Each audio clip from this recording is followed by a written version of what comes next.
Yung next question is going to be coming from a member of our live audience. Let's welcome RJ Nagit.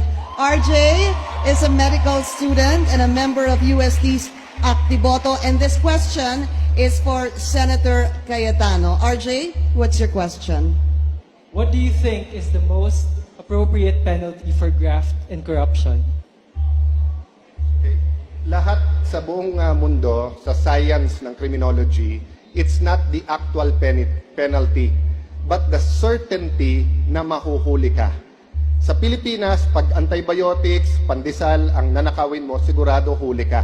Pero pag nagnakaw ka ng malaki, magiging congressman ka. Pag mas malaki ninakaw mo, magiging senador ka. Pag barkada mo si Napoles, siyempre si Napoles, i-clear ka, barkada mo siya di ba? Magiging vice president ka. At pag naging presidente ka, mga kasama mo, kasama na sa corruption. You go to the LTO, kumuha ka ng lisensya, corruption.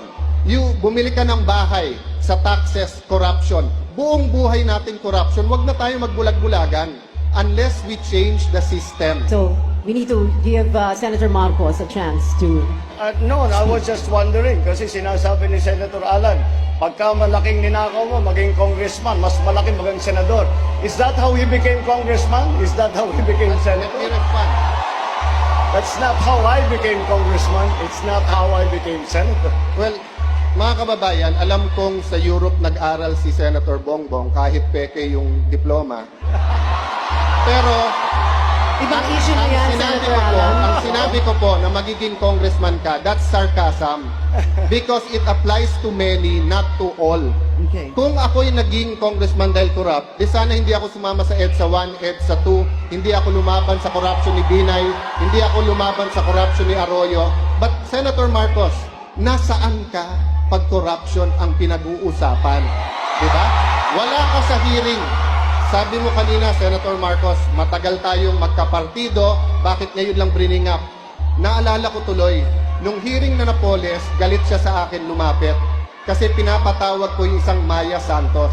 Ngayon ko lang nalaman bakit, kasi lumalabas dun sa final ngayon sa Ombudsman, yun pala ang in-between ni Senator Bongbong at ni Napoles. All right, this will be the last word on... To be fair to you, Senator Bongbong, yun din ang akala ko. Kung may Napoles ka, bakit ngayon lang? Tinignan ko 2007 to 2009 lang yung audit, 2011 yung sayo. Kaya ngayon lang lumabas. Pangalawa po, hindi totoo walang basihan ang numero. $4 billion na po, 2 bilyong piso ang na-recover ng PCGG. Ayan po, chairman ng COMELEC, dating PCGG. Na hindi ko alam kung sa akin siya natatawa o kay Senator Bongbong.